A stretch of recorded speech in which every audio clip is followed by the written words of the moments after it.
Mr. President, please be seated.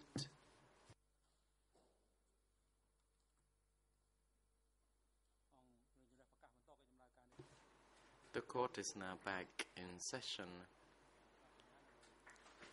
We would like to now hand over to the prosecution to continue putting questions to the experts. Thank you, Mr. President.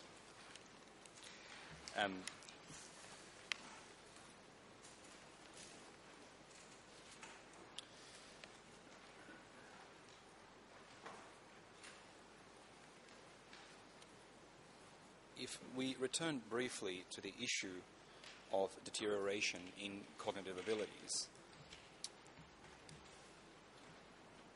and if I can direct this question to you, Dr. Fazal, at paragraph 61 of the report, you conclude that there has been a slight deterioration in her cognitive abilities over the past few months. And you go on to state that the latter is most clearly seen in her increasing verbal aggression to female detention staff. And if I can pause there,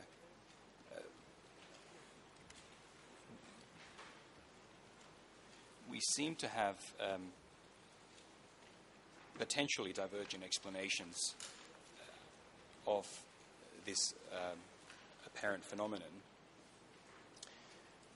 We heard Professor Tida testify yesterday that she believed this aggression or aggressive behaviour may have been a manifestation of Ieng Thirith's anger or frustration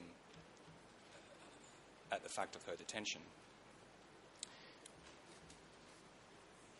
And looking at the recent court decisions that may be relevant, this chamber had ordered Ieng Thirith released in November 2011, and that decision was then reversed in December 2011. Have you considered whether those developments may be one explanation, if not the only, for this apparent aggressive behaviour?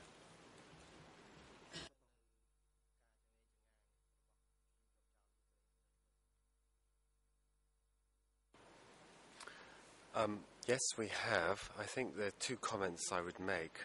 One is that the verbal aggression is inconsistent, so it changes, for instance, on the gender of the person. So this verbal aggression is not focused on male guards, and if it was purely a consequence of her anger towards being in detention, then you would expect it to be shared between all the guard staff. Second, it's inconsistent even within the female staffs over a period of 2 days that we saw her, and we understand this is the case more generally. So on the first day we saw her hostility very clearly with our own eyes. On the next day we saw her very friendly, being assisted to walk from her cell to the interview room by the same female staff who she was cursing the day before. The other comment I would make is that there have also been indications in the past, so before 2011, and we note in our previous report from last year that she had accused staff of stealing things from her room.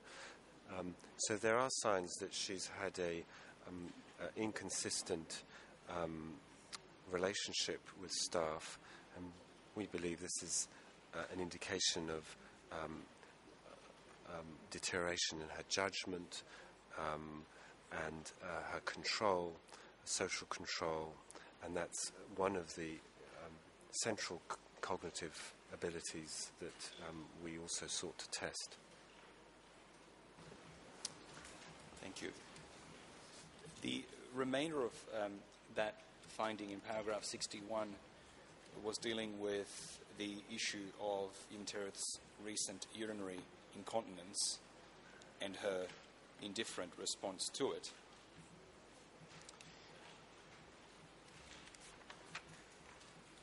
may be of relevance here is a set of assessments that we've been provided copies of,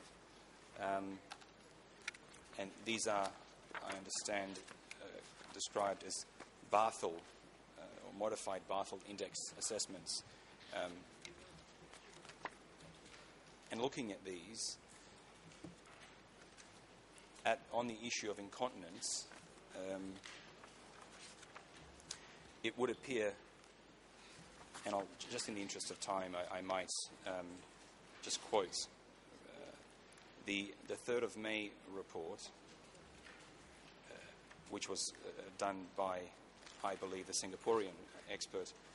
He found, in relation to toilet use and bladder control, he gave her the highest scores. This is in May 2012.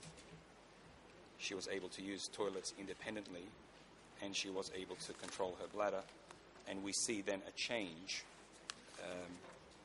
in that, on that front. We see in July, in relation to bladder control, it has gone from 10 to 8, and I think that is then repeated in the August report. Would you agree that that would seem to coincide with Professor Tiddar's assessment that this issue of incontinence is a recent one?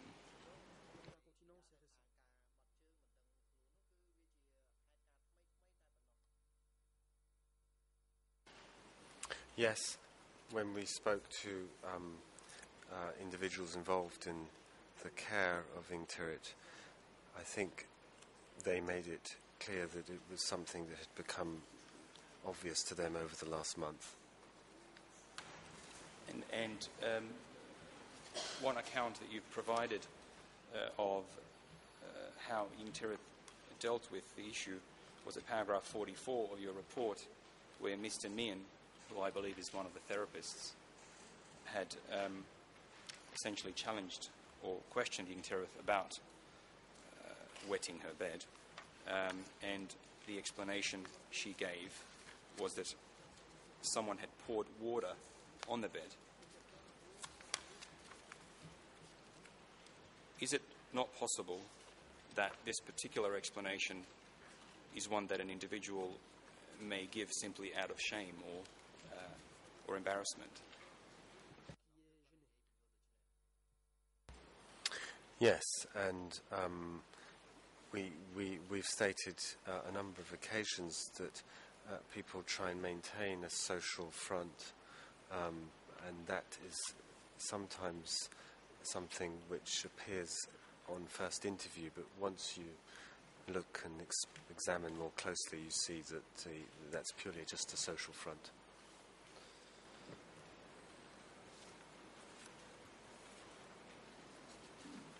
If it is a social front,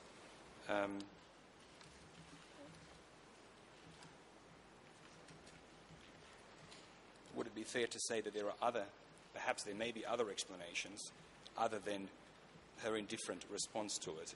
This particular account I've given seems to suggest a slightly different situation. There may be other information that I don't have, so if you could expand on that.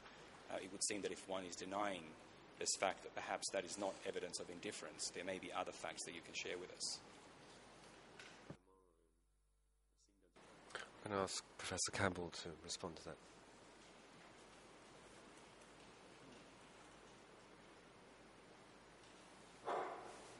I'm not sure I fully understand the question. In order to respond, can you clarify, please? Yes, indeed. The question was simply in relation to the conclusion that she had an indifferent response to these episodes of incontinence, and referring to the explanation she gave, which appears to be one of denial, perhaps out of embarrassment or putting up a front. Is that a possible explanation? That is, she's not being indifferent, but rather she's embarrassed and providing perhaps a false explanation.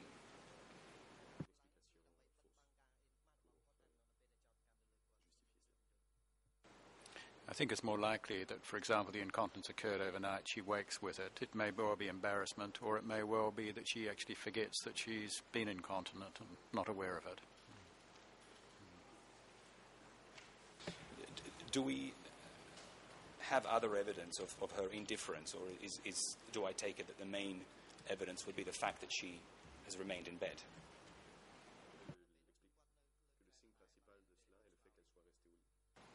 Yes, that would be so, and as far as we're aware, she doesn't notify the guards or her attendants that she needs assistance to deal with the issue.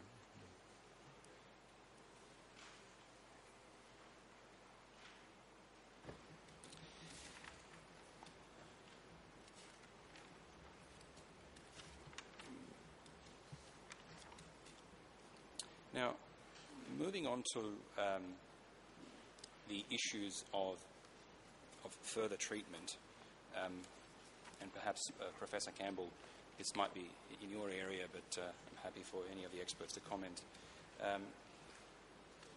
You've recommended essentially a discontinuation of the treatment with rivastigmine. Is that correct?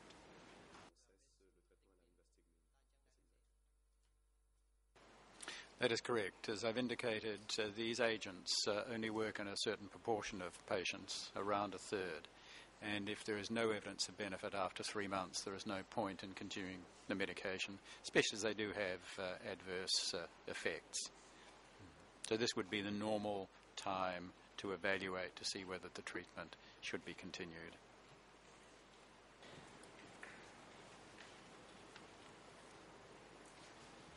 The reason I ask that question,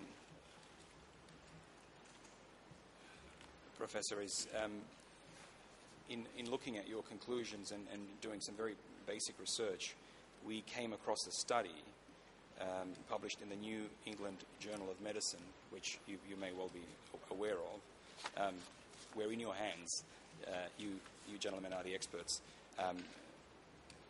It's a study of about 7 or 8 pages. I have copies, Your Honours, for the Chamber and for the defence and for the experts, if I could share it with everyone at this point. The President, you may now proceed. The Court officer is now instructed to bring the hard copies from the prosecution to be distributed to parties involved.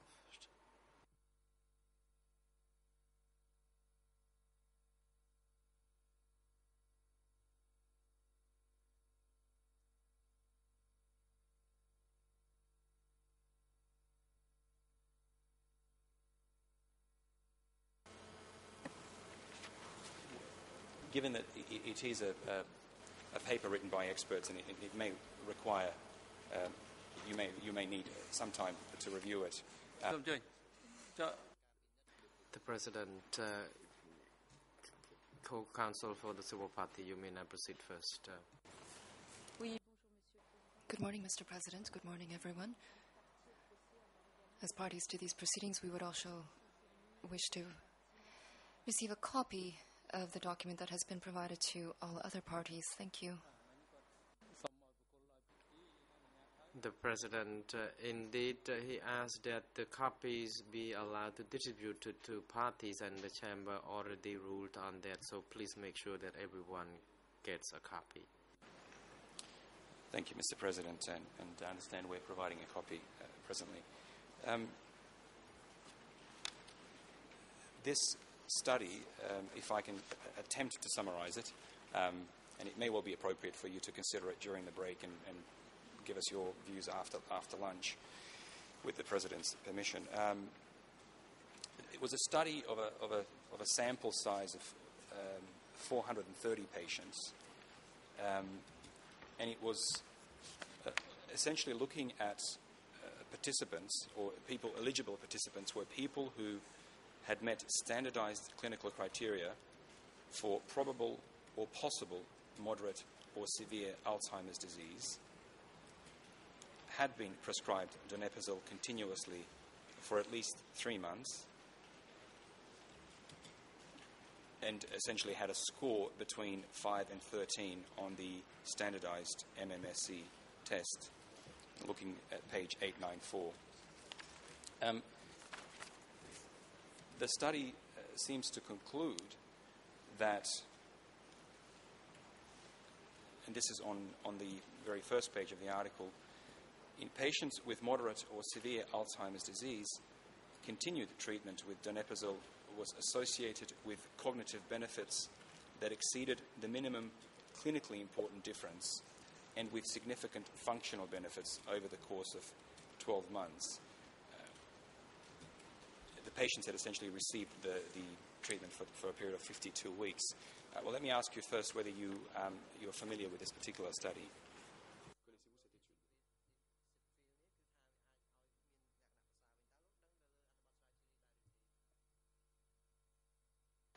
Yes, we have looked at this study. These were people who had benefit.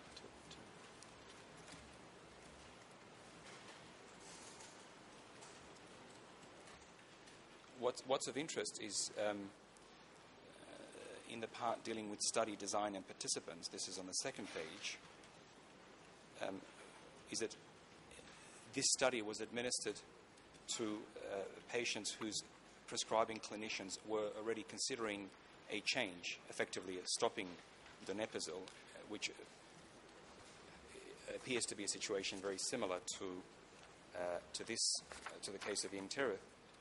They found that if donepezil administration of donepezil is continued, that beyond the 3-month mark, for another 6 weeks, one would not see an improvement. Again, that's similar to the time frame we're looking at, and that's why I'm particularly interested. But that improvement may occur further down the track. Am I summarizing that finding correctly, and would you agree with it?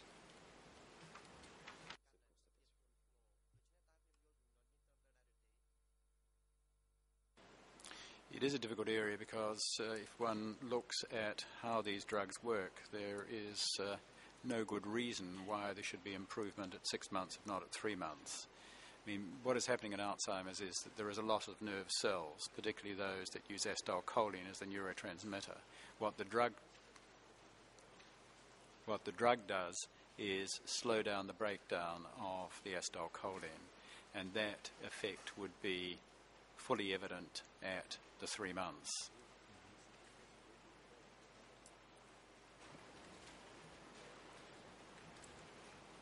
So would you disagree with this group of experts that there may be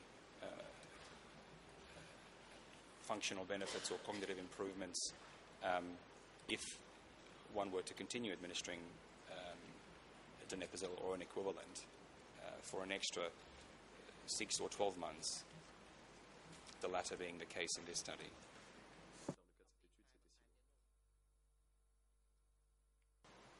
Yes, it's our feeling that there would not be benefit in continuing given the deterioration that has occurred since the start of the treatment. And additional comment?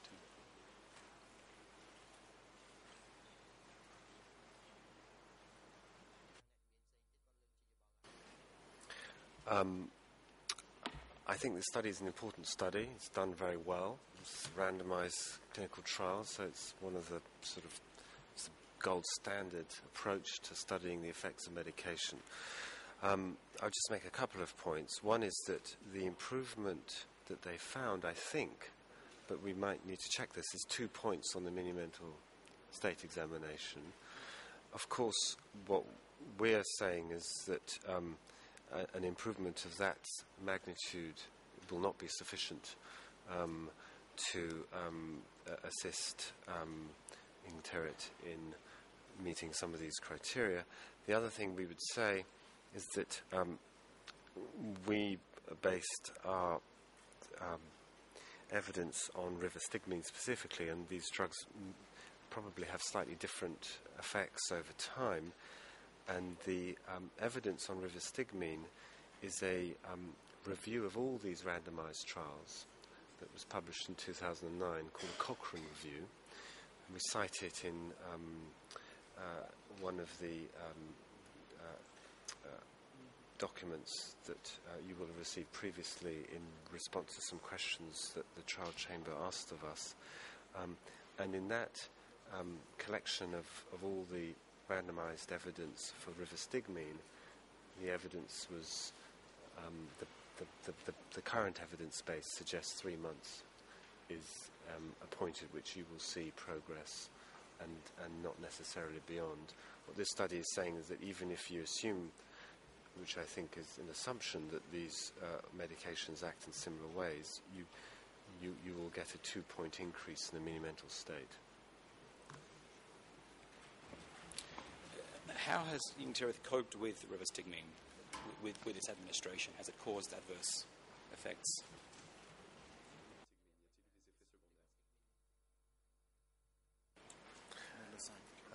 Yes, we understand there have been no side effects. It's been administered as a patch, skin patch, and we also understand that she's been fully compliant with the medication.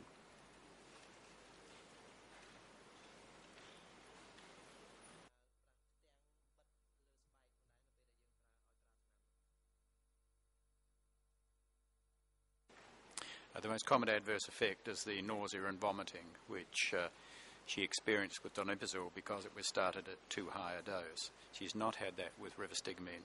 There have not been any evident adverse effects from rivastigmine, but sometimes the adverse effects can be subtle, such as an increased feeling of paranoia or irritability. I just want to make sure I get this right. Your medical advice, putting aside the considerations that the court must undergo, your medical opinion in terms of Ieng Thirith's welfare would be that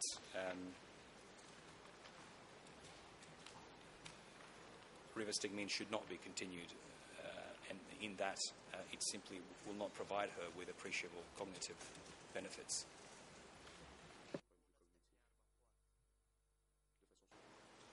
Yes, that is so.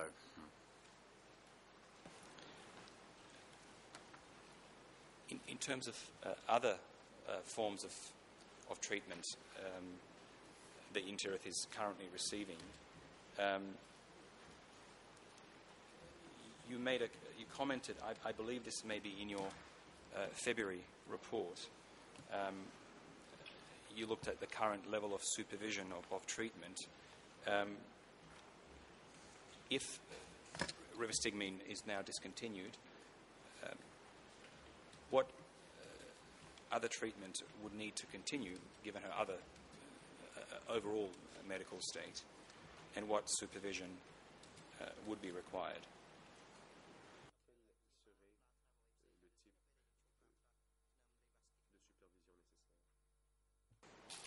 With the cognitive behavioural program, there's not been any noticeable improvement, so there would be little value in continuing that.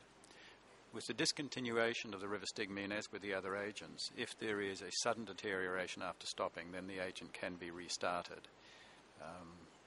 It's one way of monitoring if there has been an effect. But even when restarting, it just brings the person back to the point where he or she was when the medication was stopped. Just in terms of her overall care being provided to her, how much care is required on an ongoing basis?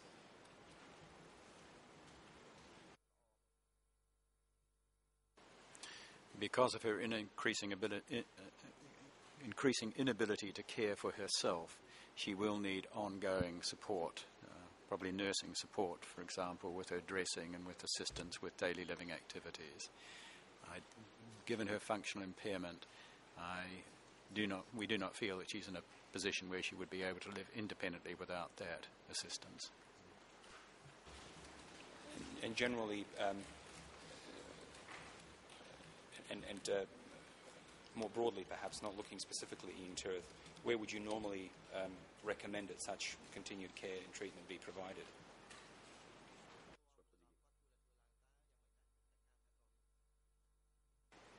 That depends very much on the ability of the family to provide support and on the ability of community services to provide that support. If that support is not available, then the person would need care within a home where there was nursing support available. Did you wish to add, Dr. Fazal?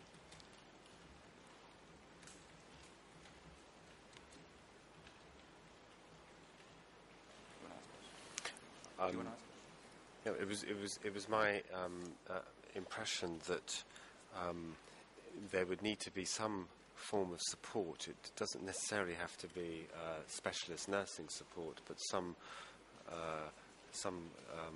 form of support. This could be provided in a home setting if there is provision for that. Dr. Lena, did you wish to add to that, given your knowledge of local medical services?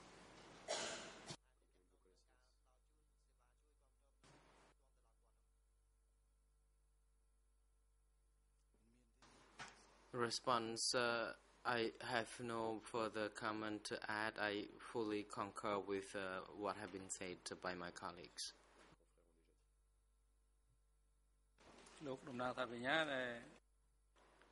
The President, Mr. Co-Prosecutor, we allotted only 30 minutes for you to put the question, but now you have used 7 minutes more than the 30 minutes allocated. Could you tell the Chamber how much more time you need to put questions to the experts? Thank you, Mr. President. I'm grateful for the extra time. I have no further questions. I wish to thank the experts for their work and their efforts and wish you a safe journey.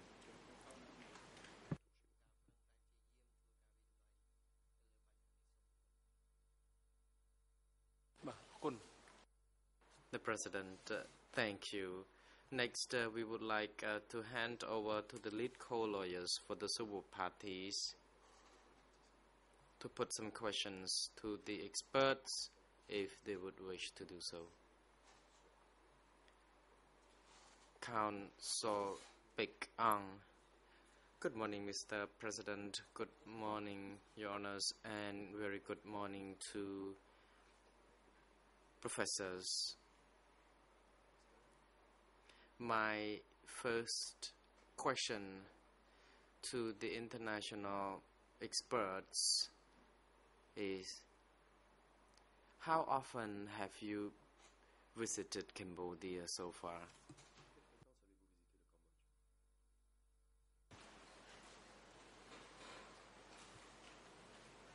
I think this is my 4th visit. And during that time, we have assessed Ieng Thirith on each occasion, and on each occasion assessed her over 2 days, seen her on both days.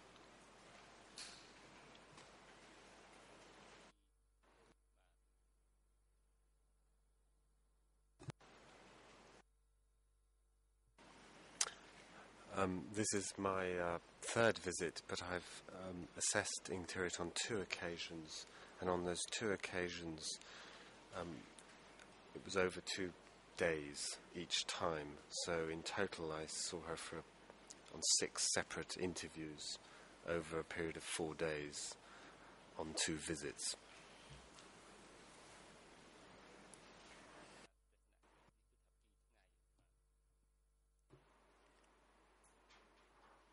Counsel, thank you very much. My next question is,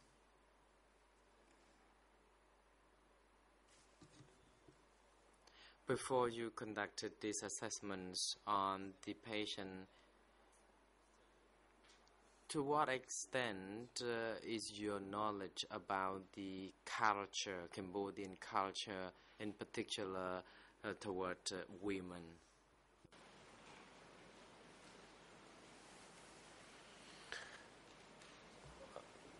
I mean, it's clearly,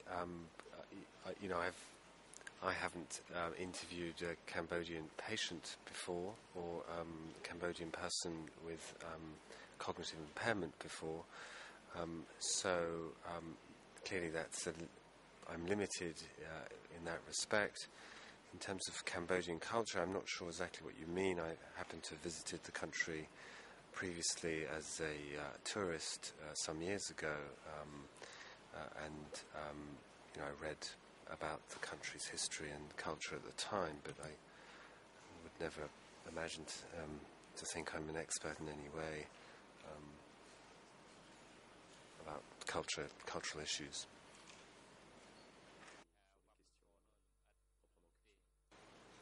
Throughout my interviews with Ieng Thirith, I have been supported by Cambodian staff, usually doctors, who have alerted me to any particular issues. For example, the fact that Ieng Thirith thought her mother and father were still alive or still in communication with her, that sort of issue.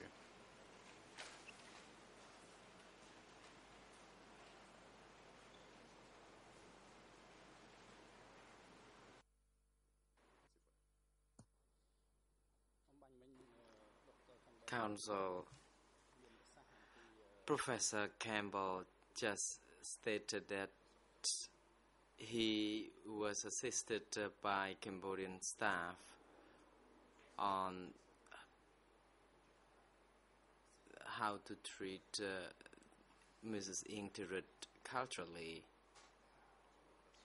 But my next question will be what was your assessment concerning Mrs. Ieng Thirith's knowledge and background of education? We were fully informed about Ms. Ieng Thirith's background, her study both within Cambodia and at the Sorbonne in France. So at all times we were all aware of her previous education and level of intellectual functioning.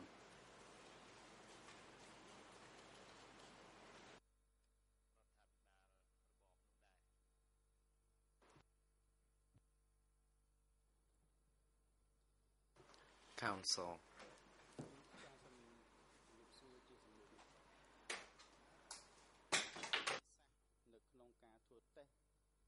My next question would be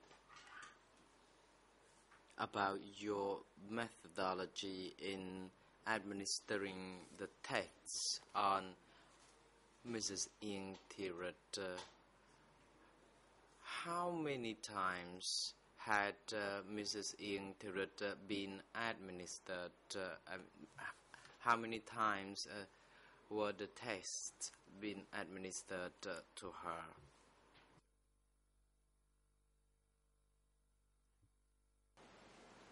I might preface my comment by stating that one should not overemphasize the importance of the MMSE. It is part of an overall assessment. It is not the primary basis for the diagnosis.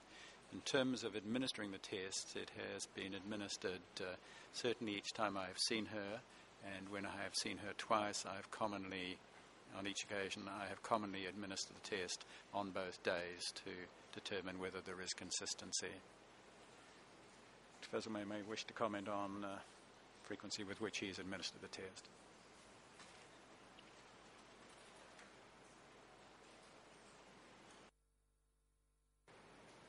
Yes, so that's the same on each occasion. I assessed Ieng Thirith. It was administered on consecutive days, so in total that's 4 times I've been involved in administering it. I should add that on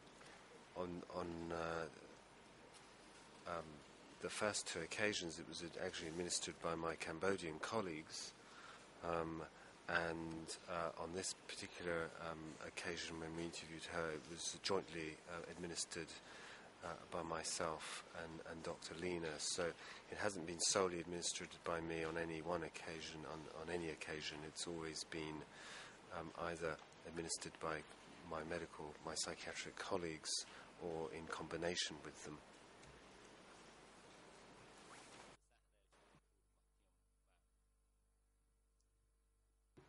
Council.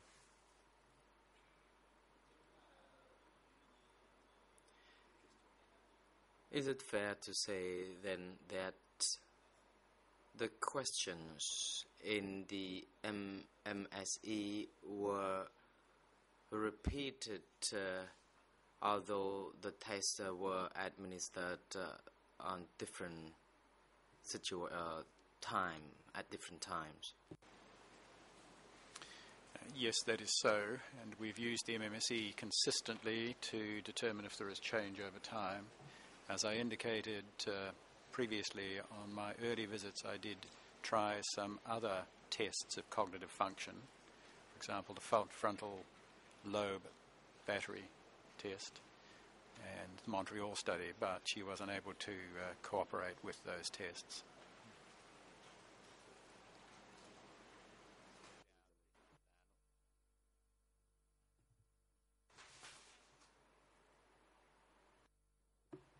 Counsel, just now you stated that questions were put, the same questions were put when the tests were being administered. My question is,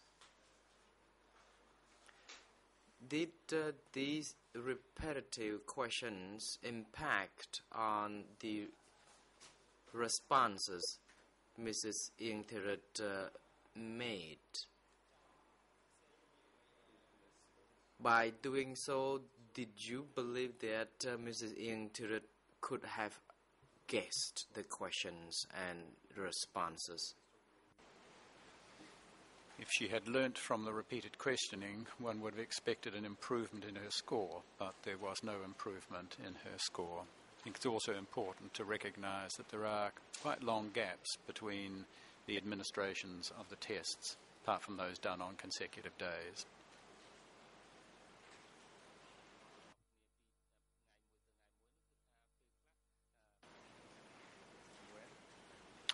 Just to add that when I was involved in administering the tests on consecutive days, Ms. Ieng Thirith had no recollection of the test being administered on the first day when we did it on the second day.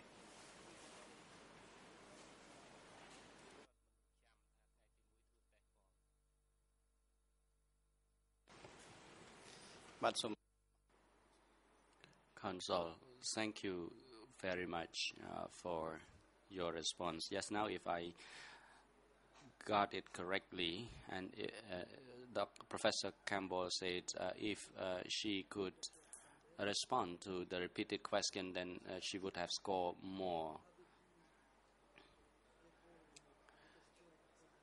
But could you give us your overall impression about that, whether or not she improved or she understood the purpose of questioning? Yes, on each occasion we have explained why we're doing the tests and explained that this is a routine that we do very commonly. In relationship to the learning, there has been no evidence of improvement or learning from doing the tests. As I said, there has been a deterioration in her score over time.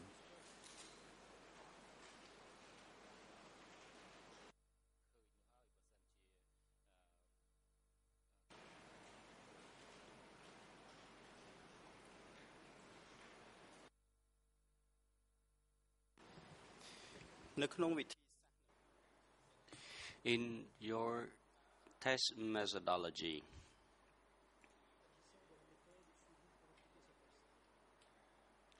did you envisage the possibility of feigning by Ms. Ieng Thirith in her response to the questions you have repeated to her?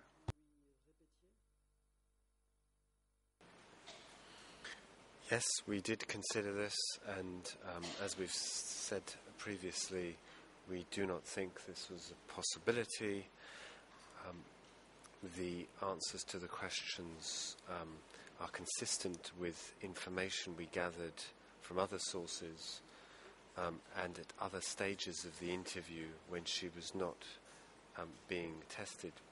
So, for instance, the problems with her short-term memory that you find in this particular test, we found at other points in the interview, before and after administering the test, in relation to other questions.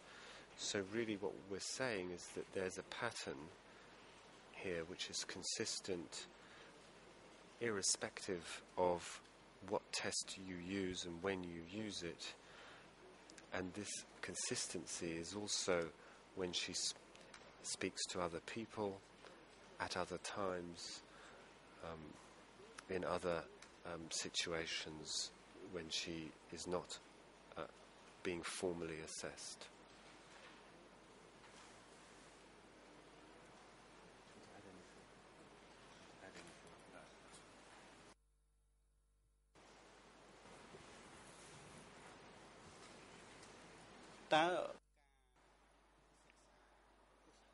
Question.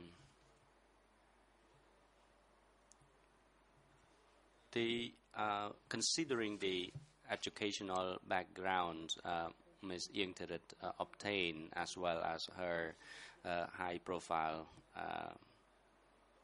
career in the government of the Democratic Cambodia as the Minister of Social Affairs, did you adjust or modify your tests or your questions in light of those backgrounds?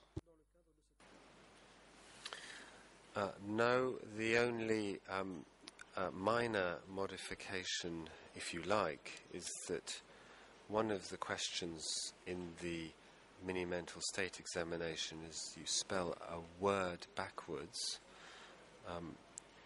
We actually used a French word, monde, which is 5 letters, because the score is a 5-point score for this.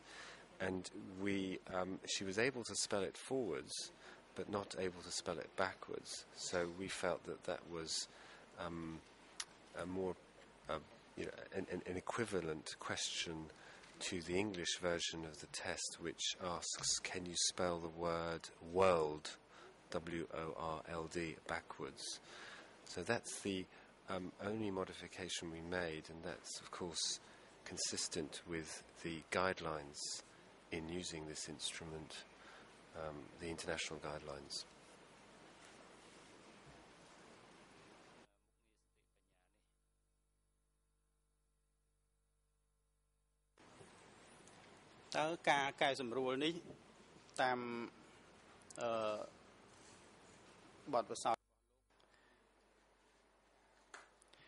Based on your professional experience, the modification that you actually made to the question and test you administered to Ms. Ieng Thirith, was it effective in a sense? Yes, because she recognized the word. She, as you know,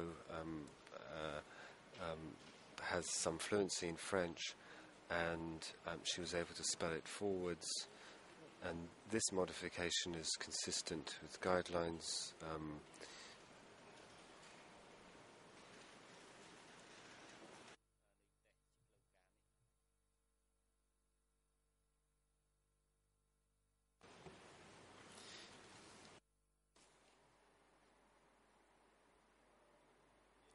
Council, I move on to another point now.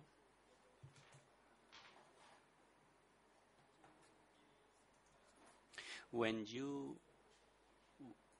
conducted interview with Ms. Ieng Thirith, if I understand it correctly, there were many people present when you were interviewing her. Is that correct?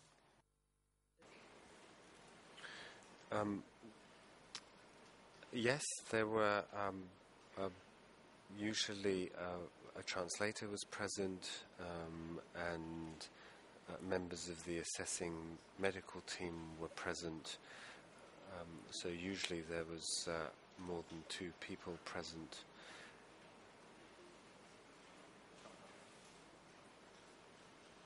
Professor Campbell will add something.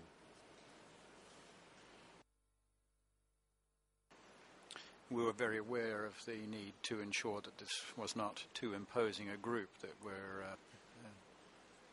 assessing Ieng Thirith, so that the other people within the room kept in the back row as much as possible, and the discussion was just with the primary person through the translator where necessary.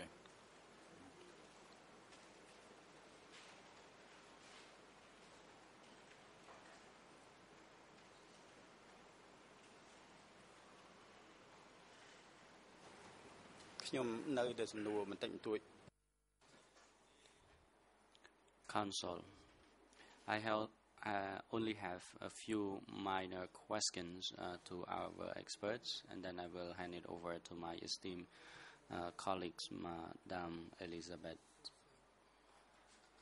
Simon-Ford. So my follow-up question is that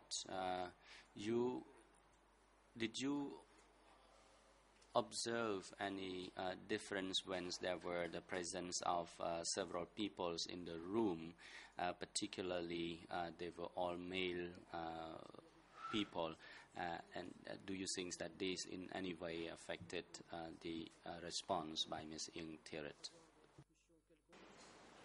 We've already commented on the variability of her response, that sometimes she'd be quite angry and uncooperative, but other times very agreeable. This fluctuation has not been related at all to the nature of the person doing the interview or the number of people involved.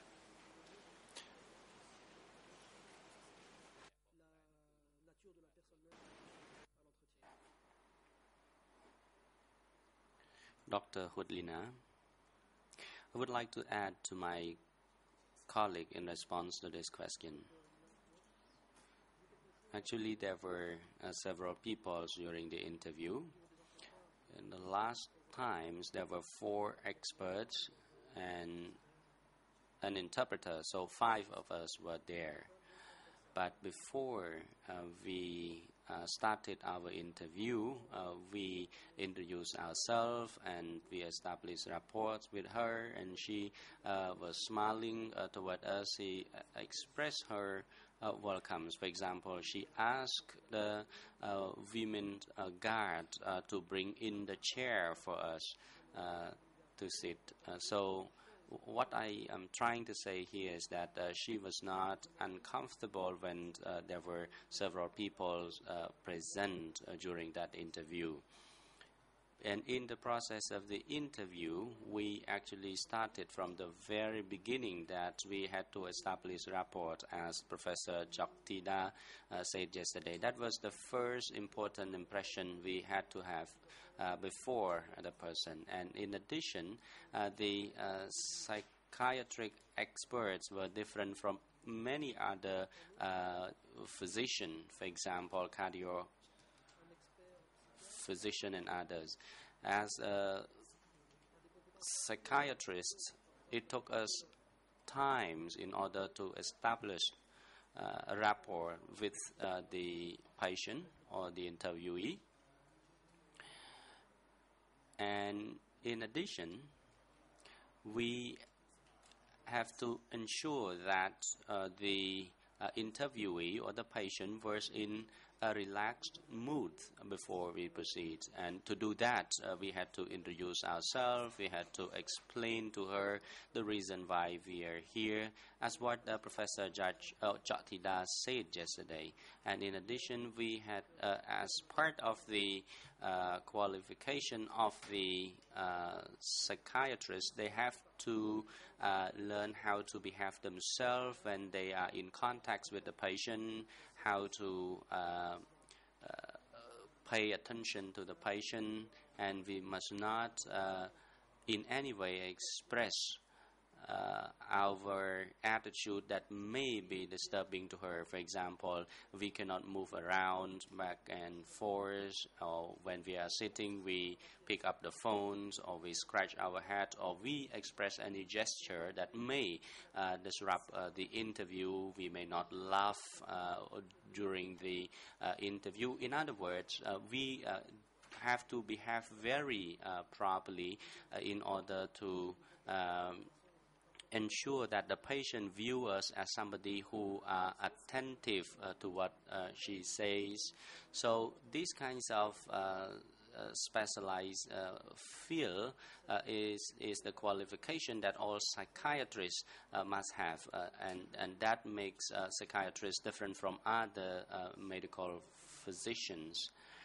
So at that time, even though there were several people, but we said very quietly, politely, and calmly. And she was also very welcome as well to all the members of the interviews, and we sat there calmly. We did not distract the process of the interview, and it was our observation that she was very cooperative, even if she could not answer the questions correctly or so, but we generally observed that she made her level best to answer our question. There was no sign that she was feigning at all. Question. This is going to be my final question for this session. Just now, Dr. Lina said she was very cooperative and she made her best to respond to the question.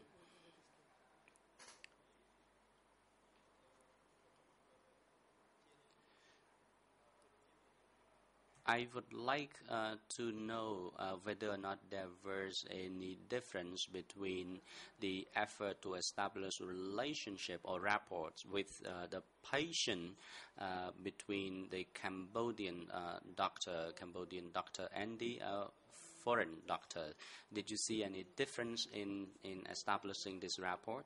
According to Professor Chaktida, who testified before this court yesterday, that there were two questions put by Professor Campbell, and the result was not satisfactory, and the same questions were asked by Professor Chaktida, and the result was more favorable in that context. So could you explain the court about the outcome of the questions or observation by Professor Chaktida? Thank you.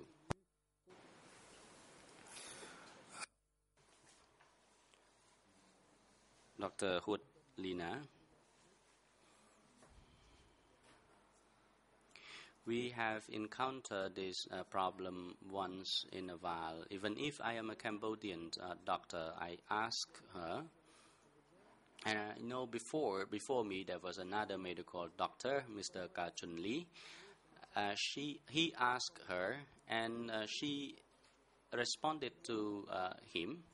But on another occasion, she refused to respond to the question. And the same is true. Sometime on certain occasion we met her, she did not cooperate. So it was not person specific, but it was it varied depending on her mood of the day. And Professor Campbell will add something.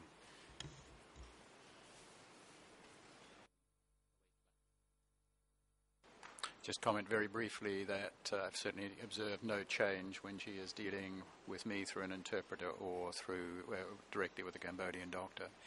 The second issue is that I've looked back on my records of that interview at that time, the assessment of MMSE, and I find that she did actually identify the pen and the watch correctly at that time when I asked her.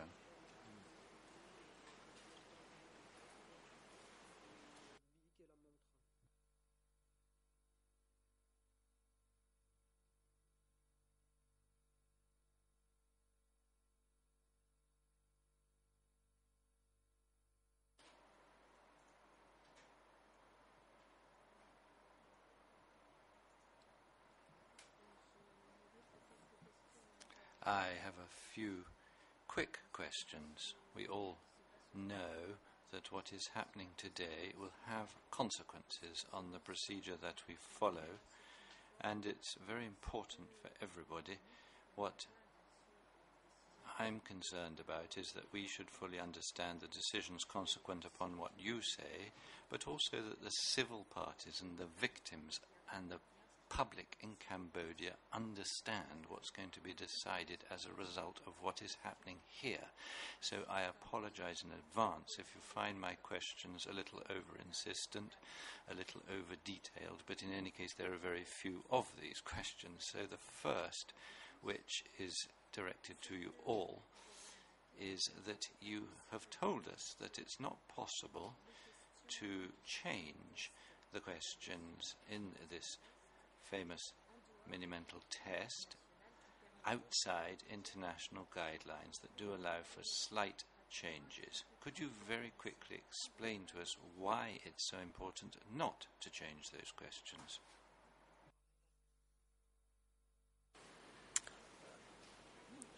Well, the first reason is that if you want to measure progress, which is one of the main reasons why this tool is useful, then you need a consistent set of questions asked. The same questions need to be asked in order to monitor progress. You can't monitor progress if the questions change and, for instance, simpler ones are substituted. The second reason is that the research base or the evidence base has used the standard approach, the standardized approach, to identify what cutoff scores relate to approximately what level of impairment. And that research base or evidence base has used the standardized set of questions. So if you want to extrapolate from the mini-mental state examination about a degree of impairment, you need to rely on the instrument as it's used internationally, including in research studies. If you modify it, and particularly if you substitute simpler questions, then it's not possible to understand what the score means in terms of level of impairment, because you do not have any research evidence to draw that on. Shall I pass over to Professor Campbell next to answer this question? No, I think that's covered the issue fully.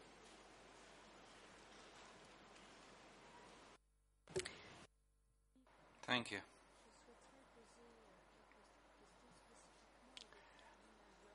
I'd like to ask some questions specifically to Dr. Lina Oat, because I do think it's very important to hear certain answers from a Cambodian doctor. And so my question is this.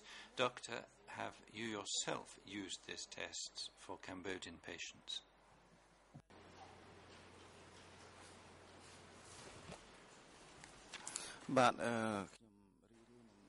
Response. I am happy to respond to this question.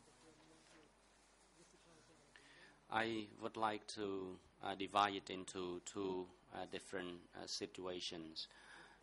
When I asked Ms. Ieng Thirith, it was in a completely different situation, and I administered this standardized test MSE with patients in the hospital where I worked. It was in a completely different context. So coming back to the question, of course I have administered this standardized test with the patient, but the methodology used was different, because in Cambodia, the Cambodian patients were of different backgrounds. Some were of high backgrounds and some were not. So the purpose of administering MMSE was different from the one administered with the patient who were in the custody of the court.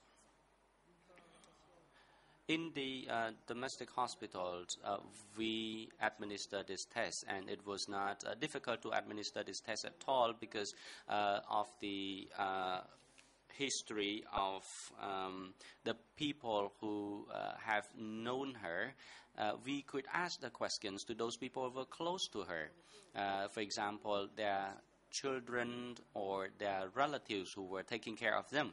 They could provide information about that. But when we administer this test for them, we had to bear in mind that those patients might be literate, or some of them were literate, some of them were not literate. But if we had to modify the standardized test, there must be an approval by a committee appointed by the authority, competent authority of the hospital, in order to modify the test in a manner that it will be applied and the result of which will be acceptable as well. So we had to communicate, and we have to adopt a national standard of the test. And so far we have administered this test in its entirety. Then you may further ask me, what if the patient were illiterate? How could I administer this test to them? As you see in this test, the denominators accounts for some 30 different denominators. And now what happened if the patient were blind?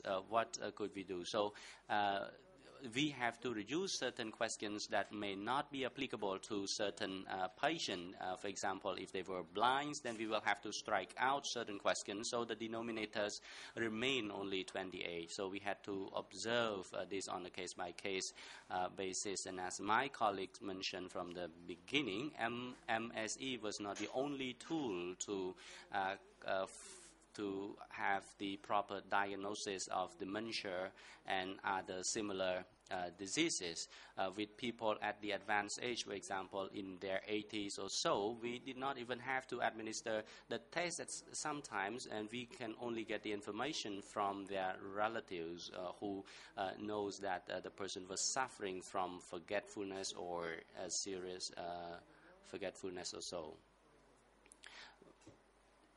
Once again, the test contains some 30 denominators, but it varied depending on individual patients, so it has to be applied differently in different contexts. For example, at this court, we know that the patient in question was someone who is knowledgeable. She speaks French and English, and she has worked in a very high-profile institution before. So we did not modify this test. We apply it in its entirety.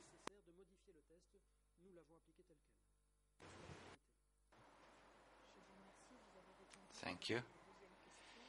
You've also answered my second question by pointing out that it wasn't necessary to adapt the test for Mrs. Ieng Thirith.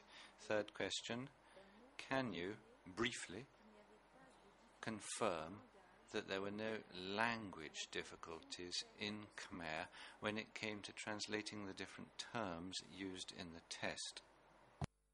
ខ្ញុំចង់សួរលោកស្រីថាតើខ្ញុំនិយាយបកប្រែសម្រាប់អ្នកស្រីអៀងធរិតឬក៏សម្រាប់អ្នកជំងឺខ្ញុំនៅតាម clinic ឬមន្ទីរពេទ្យបាទសូមបញ្ជាក់សម្រួលបន្តិចបាទ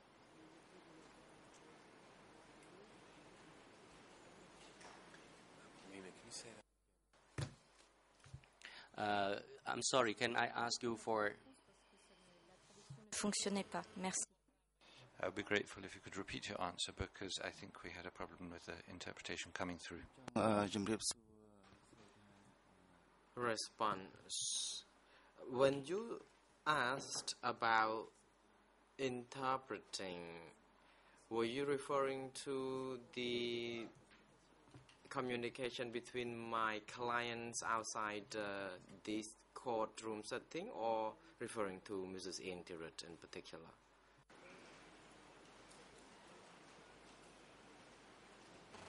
Non, je parle uniquement de la traduction des mots. I'm talking about the translation of the words used in the test, that's all.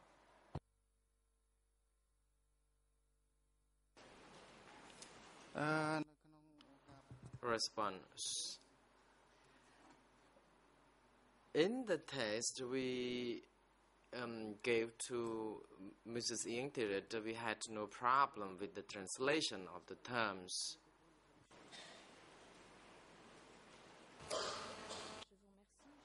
Thank you. Another question that might seem a little bizarre to you, but which is in fact connected to the way that we have talked a great deal about the question of whether or not it's important to be examined by a woman, and we know that in certain countries there are rules which mean that women are examined by other women rather than by male physicians. Now, in Cambodia, are there certain ethical rules which would indicate that it is preferable or compulsory to have a woman examined by another woman?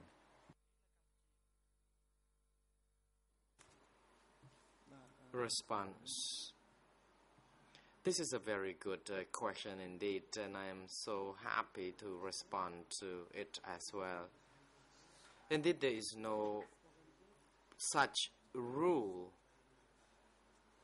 set to say that a female patient has to be examined by a female doctor or nurse. In our country, traditionally, the culture is rather strict. However, we have a lot of male doctors who are very skilled and qualified to examine female patients, and it is a norm practice that has been applied across the country, and there is no such rule limiting male doctor from examining female patients. So I can conclude that there is no such ethical rule, and many female patients even prefer or would like male doctors to examine them other than being examined by female doctors. So by that I say there is no such rule. Monsieur le Président, one final question, Mr. President, if I may. Once again, it's a question that I'm putting so that everybody can understand what is going on and the consequences that may arise from it in this court. This question is put to the three experts. You have answered Judge Cartwright yesterday, saying that as far as you three are concerned, there is no doubt about the state of dementia of Mrs. Ieng Thirith. You also told Judge Cartwright that in your view there was no point in continuing the treatment or switching to another one. So that things should be stated clearly. Can you answer the following question? According to current medical knowledge, can you state with certainty that there are no chances for a state of dementia to improve? Or, on the contrary, can you quote any cases of improvement in cases of dementia once all the possible treatments in terms of drugs and medicines have been explored? Professor Campbell first.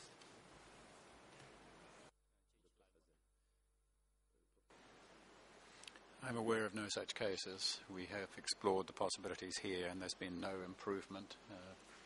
What we have seen is consistent with progressive Alzheimer's disease.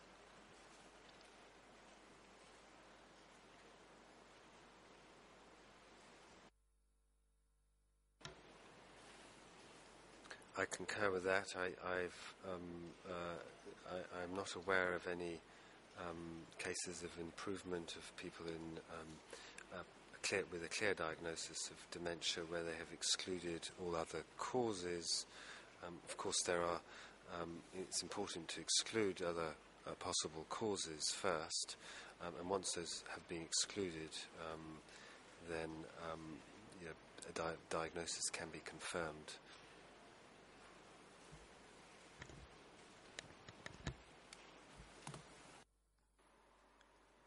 Dr. Hoodlina.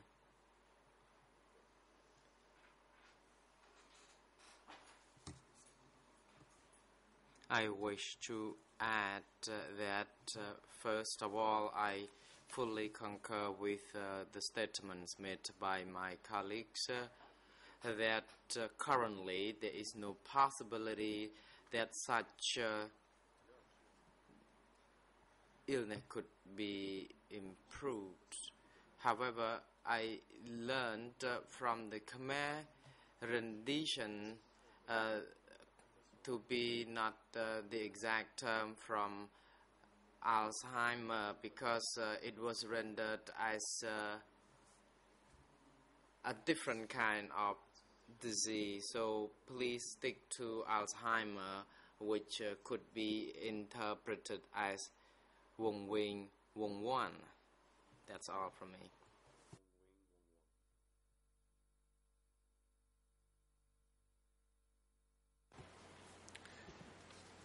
Je vous remercie. Thank you very much. I have no further questions. The President, thank you, councils, and thank you, professors. It is now appropriate time for the lunch adjournment. The court will adjourn for lunch, and the next session will be resumed by 1:30 p.m.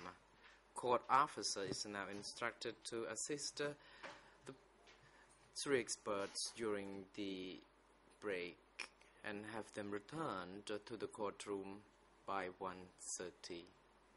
The court is adjourned. សូមអញ្ជើញក្រោកឈរ